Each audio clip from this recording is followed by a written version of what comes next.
Test 5, Section 1. You will hear a woman who has just moved into the area talking to a neighbour about problems she is having in her house. First, you have some time to look at questions 1 to 2.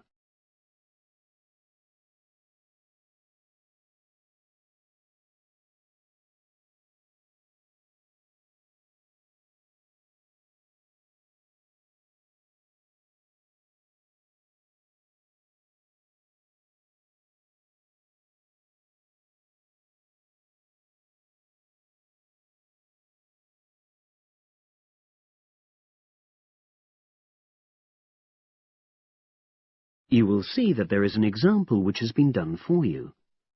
On this occasion only, the conversation relating to this will be played first. Oh, hi Ruth. How are you? I'm sorry to bother you, Alistair, but I've been having some problems. Oh, come on in. What's happened? Basically, I had a leak from one of the pipes in the bathroom, and water started coming through downstairs, and the kitchen ceiling's badly stained. I've got the leak fixed temporarily, but I wasn't happy with the plumber, and I wanted to ask your advice. Of course. Well, the first thing I'd say is make sure you choose a local company. That way, if things go wrong, you're close by and it just makes things easier. Alistair says that Ruth should choose a local company, so local has been written in the space. Now we shall begin. You should answer the questions as you listen, because you will not hear the recording a second time. Listen carefully and answer questions 1 to 2. Oh, hi Ruth. How are you? I'm sorry to bother you, Alistair, but I've been having some problems. Oh, come on in. What's happened? Basically, I had a leak from one of the pipes in the bathroom, and water started coming through downstairs, and the kitchen ceiling's badly stained. I've got the leak fixed temporarily, but I wasn't happy with the plumber, and I wanted to ask your advice. Of course. Well, the first thing I'd say is make sure you choose a local company. That way, if things go wrong, you're close by and it just makes things easier. Let me write this down. Right. Yes. The plumber who fixed things yesterday was from quite far away, but I chose him because his advert said he did emergency repairs. Well, fair enough. You needed something in a hurry. But another piece of advice I'd give is try to avoid calling anybody on weekends. That'll really bump up the prices. Leave it till Monday if you can. Well, yes, I think I can do that, because the temporary fix should hold. And obviously I'll need the ceiling plastered and eventually redecorated. Yeah, sure. So who would you recommend? Is there a directory? Well, there's quite a good website covering this sort of work. It's www.plasdeco.com. Is that with a K? A C. PLASDECO.com. Got it. Well, I'll try and have a look at that. Yes, it gives price and quality comparisons. Oh, that'll be useful. But I find personal recommendations really helpful as well. You know, you can find out whether you can rely on the company. Well, I know a couple of reasonable plumbers and also some plasterers. Great. Before you hear the rest of the conversation, you have some time to look at questions 3 to 10.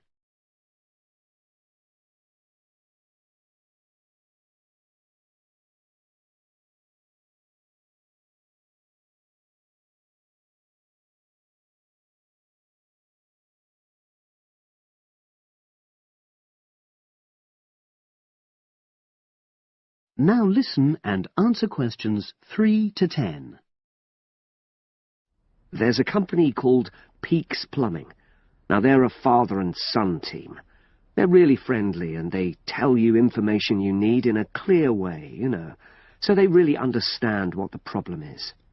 Right, well, that's good to know. Are they reliable? Well, that's a downside. Every single time I've used them, they arrive late. And friends have said the same thing. But is the work good quality? Absolutely.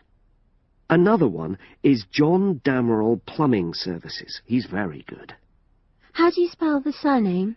Damerol. Right, got that. And does he do high-quality work? Well, it's fine, you know, but I wouldn't say that was his main point. Basically, he comes out cheaper, you know, than other people. I sense there's a but. Is he unreliable? Oh, he comes when he says he's coming, but he's not very courteous, and he has the tendency to be messy. You know, so you have quite a bit of clearing up to do. Okay. So it's up to you. They're both good workers, and they won't cheat you. Right. And you said you knew some plasterers? Yes, a company called Simonson Plasterers did our living room last year. We chose them because we wanted some fancy work on the ceiling, around the lights. So they can do a variety of designs? You've got it. But it comes at a premium because they are more expensive, you know. Than the others? Yes. Or you could go for a one-man firm called H.L. Plastering. Harry Lester. He's fine, very reliable, if all you want is a simple job. Do either of them do painting for you if you want? After the plastering's dried out, of course. That's what I was going to say. But I should explain that Harry's quite old now, and so he avoids doing jobs which involve tall ladders, you know. But my kitchen isn't too bad for that. I'd have to ask him if he's prepared to do it. Yeah, sure. So I'll start by looking at the website. All those companies are on there, with their phone numbers, etc. Thanks ever so much. You were such a... That is the end of section 1. You now have half a minute to check your answers.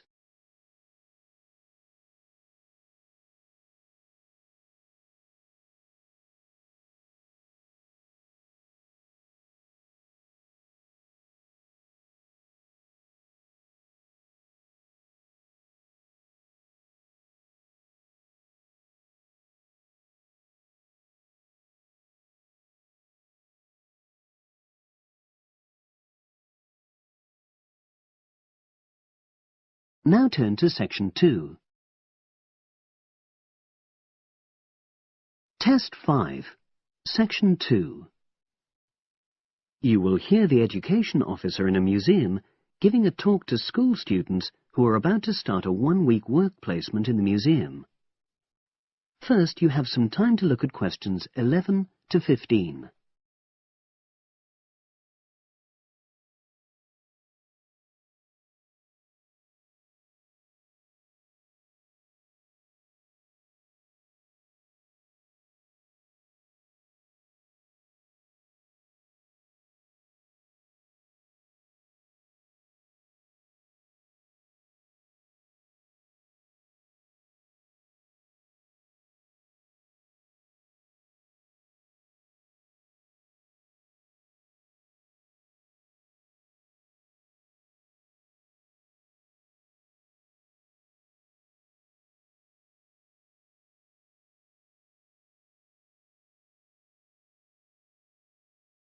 Now listen and answer questions 11 to 15. Good morning and welcome. We're really pleased that you're going to be joining us next week for your work placement. Now, each of you will already have met the member of museum staff assigned to supervise you. In this short talk today, I'll be giving you more general information which will be relevant to all 6 of you. Your normal working day is 9 to 5 p.m., but on Monday, because it's your first day, we'd like you to arrive at 9:15. Please note, though, that you'll finish at the usual time. A lot of you have been asking what you should wear for work. Well, you may have noticed that we're not exactly a formal institution, so you'd really be out of place if you wear smart attire like a suit. If you go out on a trip with us, then we'd like you to wear a museum cap. It has our logo on, and we feel it helps people recognize you. But on a day-to-day basis in the museum itself, we say put on your own casual clothing because you'll be doing lots of dusty, messy work. Now, we don't have an enormous number of rules, but work placement is an excellent preparation for the real world of work, and we expect you to be very punctual and reliable. If you're not well, or there's been a hold-up, then what we ask you to do is ring the museum receptionist. He will be in the museum well ahead of opening time, and he'll inform your own personal supervisor in the museum. If you're away for more than one day, we'll inform your school tutor. They'll obviously need to make a note of your absence and follow up if necessary. But most of all, we hope you really enjoy yourselves during the placement. Students say they have a lot of fun, whether it's working with kids in our art workshops held every Monday, or, the most popular, when they go out on our outreach work to residential homes, recording elderly people's memories of school days for our oral history project. So, we hope you feel excited by the prospect of starting next week and well prepared. Your personal supervisor will be there to help you with our health and safety requirements when you start next week, and your supervisors will also brief you about the background to the museum, summarizing all the huge amount of information on our website. In the next couple of days, it might be worthwhile if you get hold of evaluations and other notes made by students who've worked with us before. You can get a lot of pointers from them. Before you hear the rest of the conversation, you have some time to look at questions 16 to 20.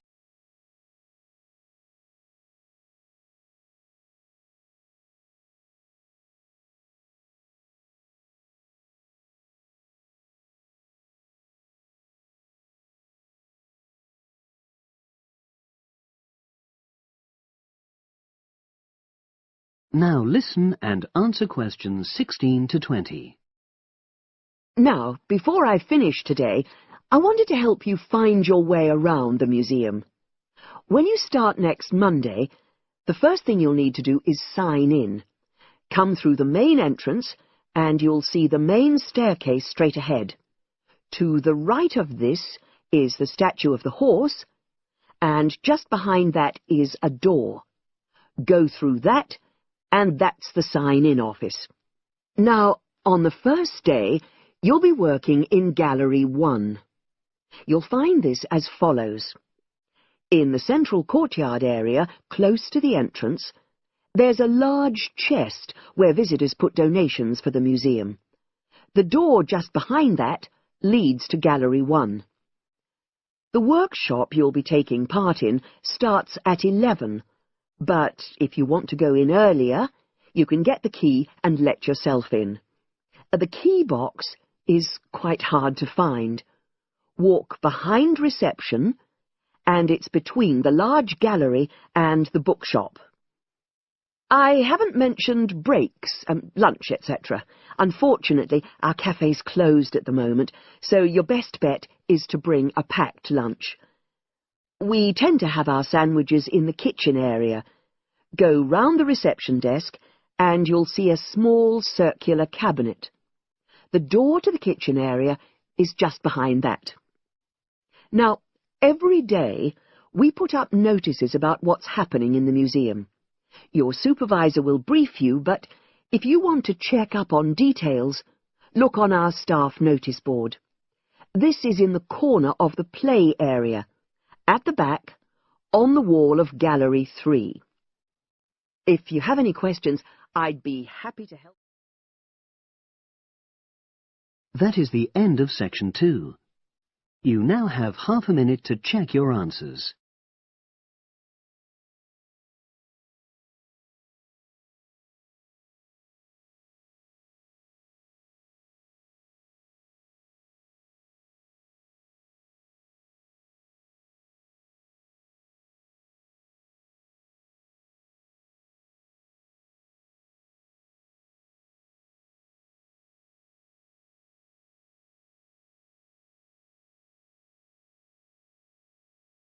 Now turn to section 3.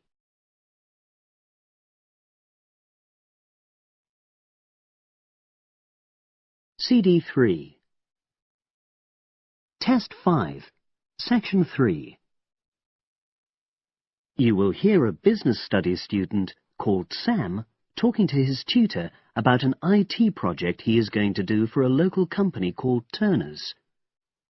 First, you have some time to look at questions 21 to 26.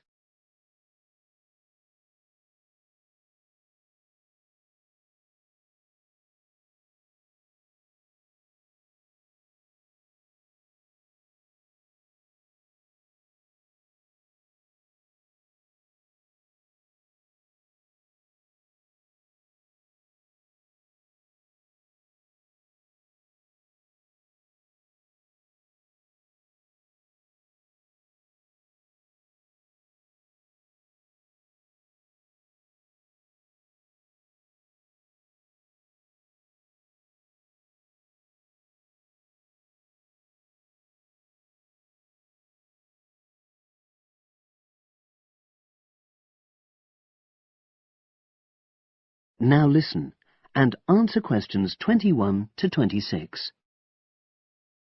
Hello, Sam. Come in and sit down. Thanks.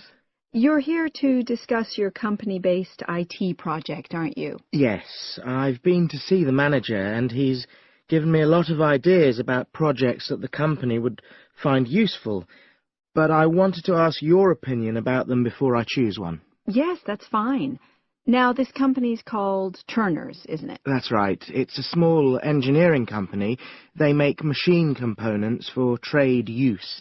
They're well established. They started in 1976, but they're a bit old-fashioned. Okay.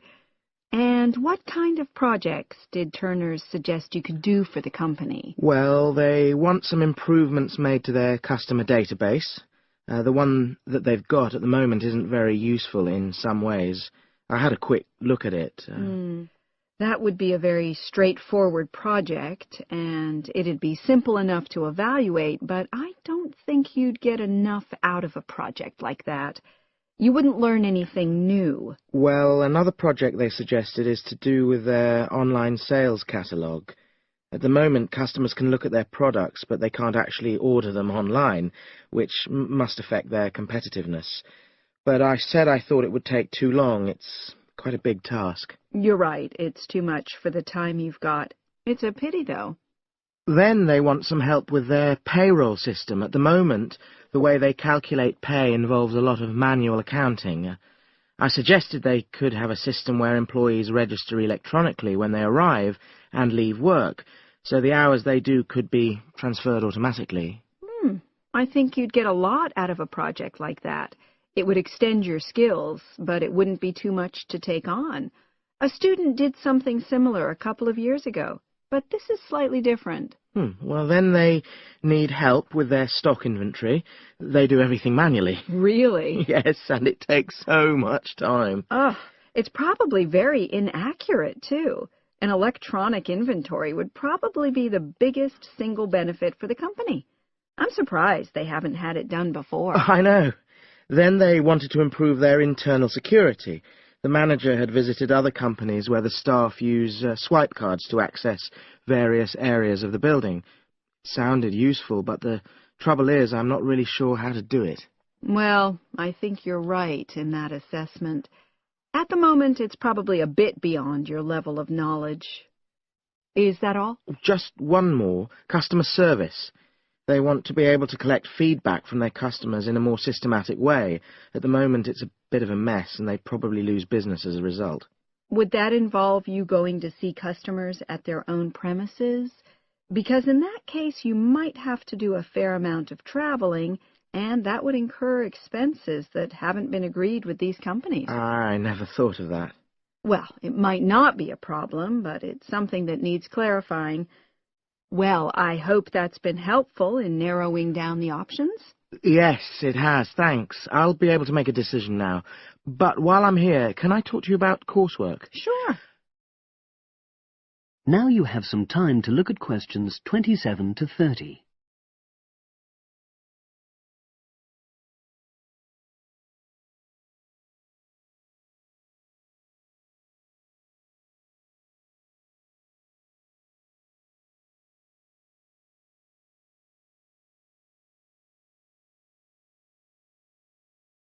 Now listen and answer questions 27 to 30. I'm not very happy about the way our group assignment is working. There are some problems. Oh, dear. Are people just not getting on with each other? That's the worst thing. Actually, we're all friends. It's not that. But when we're having a discussion about the assignment, one or two people end up doing all the talking and the rest don't say anything. It's a bit frustrating because we need plenty of debate. Well, that's a common observation. You're studying in a group with people from all over the world, and you all have your own ways of participating. In some places, students are more used to listening than talking, and vice versa. I suppose you're right. I'll try to remember that. Does everyone pull their weight as far as sharing the workload is concerned? I'd say they do, yes. And our group elected a leader. She's very good at making sure no one's overloaded. But personally, I feel that there are just too many of us in the group. Whenever we try to arrange a meeting, there's always at least one person who can't make it. It's not anyone's fault, it's just that we've all got slightly different timetables. Well, I'm glad you've talked to me about it. Feedback is always useful. Is there anything else you're concerned about? There are a couple of problems with lecturers that all the students are talking about. Last semester we had negative feedback about the way lectures were organized. There were several occasions when the wrong room had been booked or the same room had been booked twice, that sort of thing. Is that still a problem? That hasn't happened at all as far as I know. Oh, good. It's sorted out then. But I don't know the reason, but some of the staff often turn up late, so we miss 10 or 15 minutes of our lecture time. It might be because they've been copying handouts for students. I think there's a queue for the machine sometimes. Well, I'll look into that. Thank you for telling me. Anything else? The other thing is that it can be very difficult to get to see a lecturer individually. They're all very supportive and friendly when you do manage to find them, but often they're not in their office, even at times when they're meant to be available for consultation. Okay, that's helpful. Now, before you leave, That is the end of section 3. You now have half a minute to check your answers.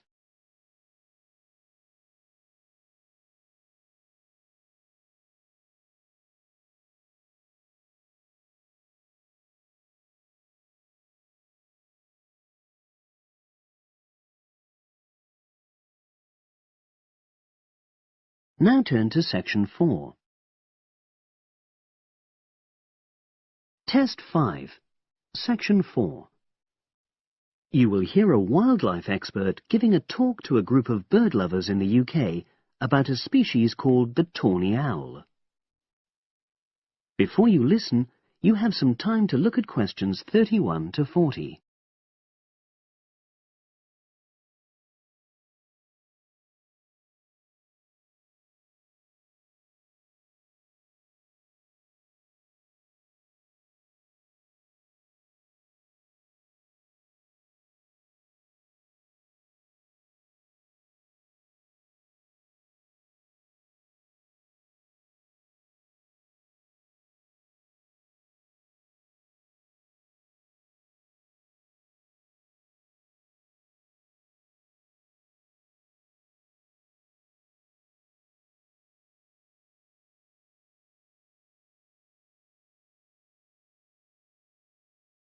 Now listen and answer questions 31 to 40. Good evening, everyone. You're all likely to be familiar with pictures of the tawny owl. Because of all the owl species in the UK, it's actually the most common one. But the chances are that you're more likely to have heard one than actually seen one, as it's also strongly nocturnal. This means that it normally ventures out at night. So, what kind of habitat does the tawny owl prefer? Well, a survey carried out in the 1980s confirmed that this owl is most likely to be found in woodland. If you look at a map of tawny owl distribution across Britain, you'll only see gaps in the treeless marshy areas of eastern England and in some of the more upland parts of northwest Scotland. However, You can sometimes find populations of tawny owls in urban areas too, either in parks or in large gardens. The tawny owl shows some obvious adaptations to its natural habitat. For example, both its wings and its tail are short, which helps it to maneuver through the trees. Also, the bird's plumage is a mixture of brown and grey, and this provides suitable camouflage for when the owl perches up against a tree trunk. Then there are its large eyes. The tawny owl's visual capacities are considerably better than those of humans, and although it can't see in complete darkness, it's sufficiently well equipped to be able to navigate its way around woodland on all but the most overcast nights. Another factor that contributes to the tawny owl's success as a hunter is its excellent memory of the layout of different areas. If you combine this ability with the owl's strongly territorial and sedentary nature, most populations of tawny owl are sit-and-wait predators, you realize that it has a good opportunity to predict where prey might be found. Finally, as well as having large eyes, the owl's sense of hearing is excellent, and this helps it to locate potential prey as it sits on its perch.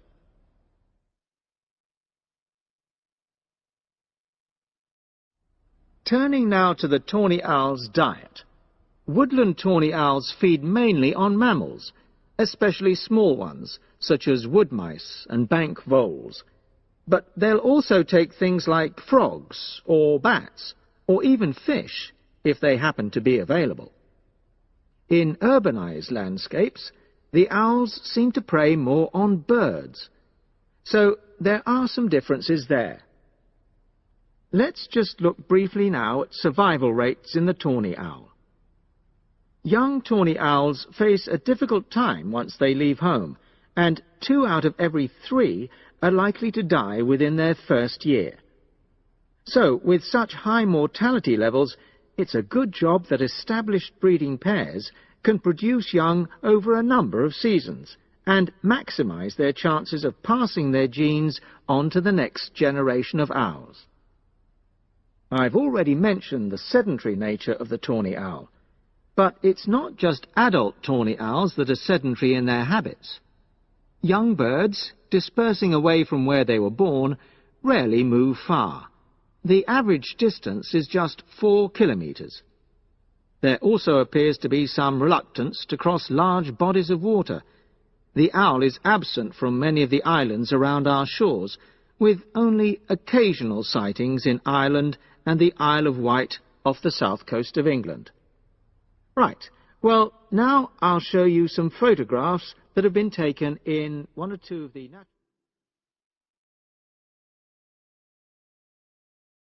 That is the end of section 4. You now have half a minute to check your answers.